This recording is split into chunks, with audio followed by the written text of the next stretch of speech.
Hello sewers, I'm working with some nice Dr. Seuss fabric today and I'm making an oven mitt because this is nice kitchen based fabric. So this is the range that Angela has in the shop. We've got three with the directional, this one here with the writing, this one here with the kitchen implements, Cat in the Hat with bits and bobs, and this one is non-directional. So they're all available in the shop, and we decided that it'd be a good idea to make things like the oven mitts and aprons and things like that. So I'm going to give you some tips on making an oven mitt today, and I've pre-cut some of these from all four fabrics of the oven mitt shapes from the AccuQuilt, which look like this.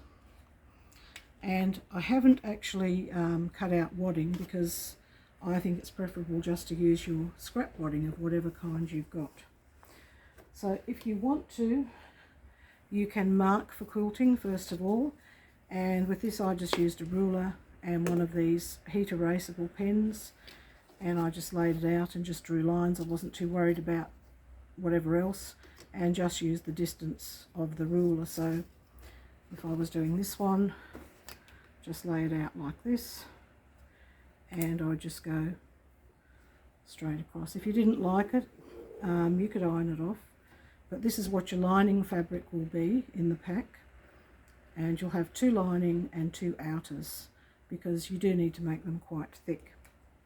Now for each lining and each outer you will need a piece of wadding, so that's 4 pieces of wadding, and you can just use a piece of scrap. I pulled this one out of my scrap bucket where I keep all my bits of wadding that I cut off when I'm doing quilts, and you can see I've zigzagged it down there. Now if you don't want to mark and worry about things like that, and you don't like the idea of worrying too much about quilting, you can just sew zigzag or a little bit of stipple or one of the stitches on your machine. What you do need to watch out for, which isn't a problem with this because there's a right and a wrong side, is that you've got your wadding on the side where it needs to be, which obviously on here is going to be the wrong side. So you lay that down and you attach it with a few lines, or you can quilt whatever you like. It hasn't got to be a lot of quilting, just enough to keep it there. You don't need to baste or anything like that. It will stay there. Just lay it out. Spread it out with your hand, and it will stay while you're sewing on your machine. Now this is the lining. The lining is, as you can see, just a plain fabric. So with your lining, if you think about the thumb, what you want is you want to have your lining match up with this, but you need this to match up with the back side of it. So you'll have this with the wadding, and then the lining with the wadding matching up with that. So that's something that you will have to watch out for. So if you think about it, what you need, and you can check this before you do any marking, is you actually want your pear to look like this with your thumbs out, and it's wadding, wadding, and then they go together, and that's how you get your thickness. And then in between your two layers of wadding, if you have it, you can add that Insel Bright. So I'll just give you an idea of what you can do with your sewing with this piece. Okay, now before you start sewing, you can double check, does it fit, move it around, make sure it fits. I'll double check that my other piece, I've got thumbs out, okay, so that when I've got the wadding on that side, and then see what happens. You've got to check, make sure I've got my thumbs going the right way. I think I had them the wrong way before because I was saying, right, thumbs out that way, wadding, wadding, and then I flipped it. So now I've got it the right way, so thumb, thumb, and that'll be wadding, wadding. So I'll give you an idea of how to quickly stitch that. If you don't want to quilt, it's fairly easy. You can just do a couple of lines of stitching. Just make sure that your stitches a little bit bigger. So I would just go down from the top. You don't have to mark anything, you can make it really quick.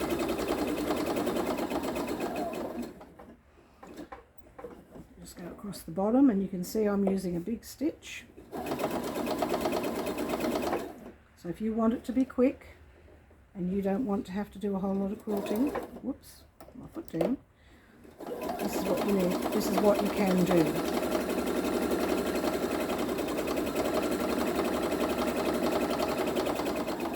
This is the lining, remember? And then you can just do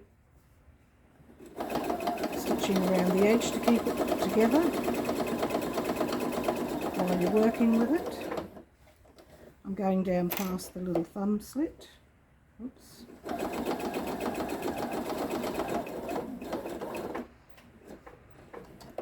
that a little bit.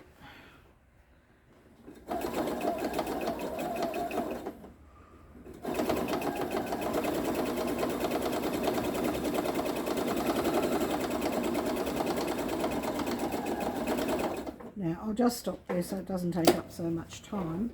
But then what you would do once you've sewn around your edge like this, you can see I've just got a couple of lines in the middle just to hold the wadding in. What you would do then is just go along and cut around the outside following your mitt pattern, your oven mitt pattern that's already been cut for you on the AccuQuilt. Okay? And then when you've got them all done, I won't do all that now, when you've got your fronts or your outside and your insides done, you'll have 4 pieces. And so there's one piece. Let's assume we've got some wadding on here. Then we would lay that together with the wadding. Okay, just to check we've got them right. Now, if we want that insel bright thing, that's when we put it in there. So we've got 3 layers. Lining, 2 layers of wadding, that's your middle centre layer, and your insel bright if you use that, and then your outside. Then you take your next outside, assuming it has its wadding on, and that goes there. So you've got that with wadding, and then you take your next lining with the wadding on it there. So you've got this whole stack where you've got lining, wadding, wadding, outside, outside with wadding, wadding, lining, and you've trimmed them, and they'll all be sitting nicely together in their layers. They become fairly thick, and I'll show you in a moment. And I clip them all together. Clip them all together. I use clips because pins are a bit much. I use clips. And there is a little slit here that when you finish stitching around, you're stitching around with I think it's about a 1 centimetre seam all the way around. You can just use the edge of your normal sewing foot to do that. Don't stitch this end, obviously. That's where you put your hand in. And then when you've done that and you've stitched all the way around, you can either overlock your raw edge or finish it with zigzag. So I've done one that I've finished with zigzag, just so that I can make sure we get through this quickly, otherwise you're waiting for ages. So I've turned it the right way out. It looks really pretty. I quite like it. Very nice. So remember, they're not right or left-handed. Either way you can wear them. So I chose the yellow, that's nice and bright, and I quilted this one crisscross, but as I said, you don't have to do that. A couple of lines is ample. So inside I have done, after I've done my straight seam, I hope you can see that, I've done a double zigzag. So I'm going to do a double zigzag on this edge here to show you how to do that. Okay, so I'll just take my table off. Ooh. I'm just going to check that I'm still in the picture, because it's only me. I don't have anyone looking at the camera. Apologies for that. Okay, we're good. So I'm going to put my machine on zigzag, not changing any of the stitch or anything. So if you've just got a normal machine, you can do this. Just don't start on one of those thick seams. So my first zigzag, right, is going to go not right over the edge, because I'm going to double zigzag. I'm going to back stitch a couple, and I'm just going to take it slow because I'm coming up to a really thick seam where I've got my double zigzag inside. And I don't have a big needle in, I realised, for this. So I'm just going to go slow and let the machine do the work. And if I feel it's getting too much, or you do, you can have your needle up, lift your foot and just move it a little bit. Won't hurt anything. And then you can just keep on going. I'm trying to be close to the edge. I may not be, but I'm trying. Now you'll have to stop every so often. If you haven't got a free arm, you'll just have to do that jiggling around that you do. But you do have to stop every so often to try and get this moving around, because it's not a straight circle.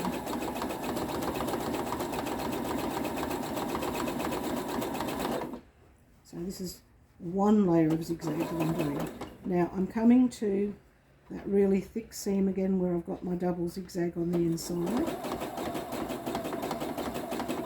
So I'm not pushing it, I'm just holding down my zigzag seam so the machine can do its work. I'll just go slow. So it is handling it pretty well with just a normal needle. Keep going around.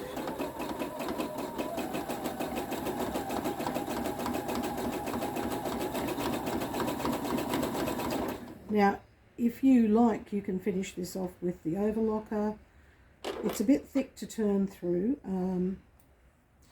You could bind it, the same as a quilt.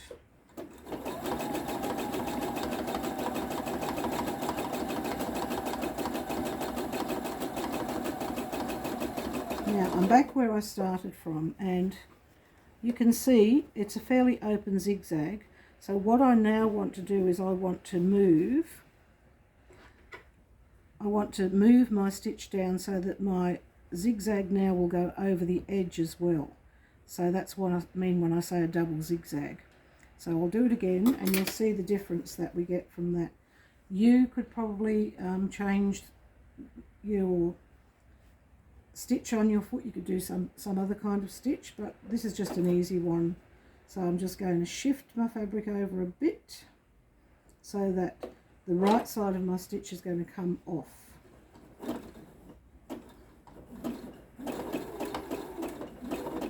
And I'm at that really thick seam again, so I'm pressing that seam down with my finger to keep it flat and going slow. Don't go super fast. And I need to move this around a little bit. And as it comes through, you should see that I'm getting a better edge coverage now that I'm doing another zigzag.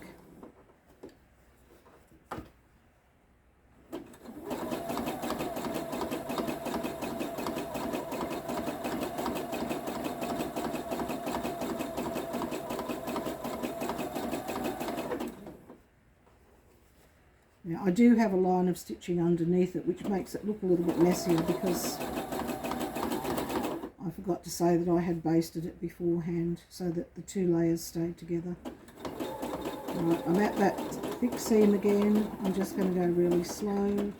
I don't want to break my needle because I am just using a normal sewing needle. Okay, there we go.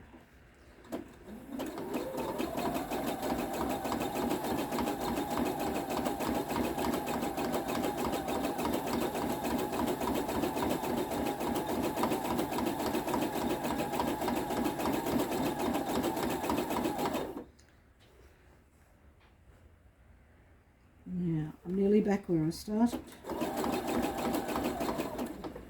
I'm going to reverse.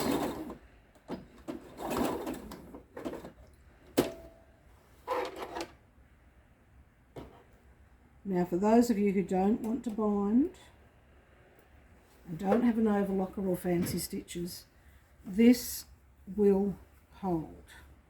And what you can do, you can carefully go around and trim out any little bits of threads that are hanging out. Just the ones that are loose, not your actual stitches. And that will tidy it up. And I haven't gone all the way around, but if I put that on, you can see, I hope, let's remember I'm on my own, so I'm not sure, that it's not too bad. It's finished it off, and it will be serviceable. And what it does is it squashes down, by doing it twice, that double layer of the wadding there. Now you could do it again if you wanted to, quite easily, or you could use a satin stitch or something else, or you could make your zigzag smaller, but some people are not sure how to do that. So if you're just using your normal zigzag and you can't really do much else, you can just do it a few times over, 2, 3, 4 times, or overlock, or do binding, whatever takes your fancy.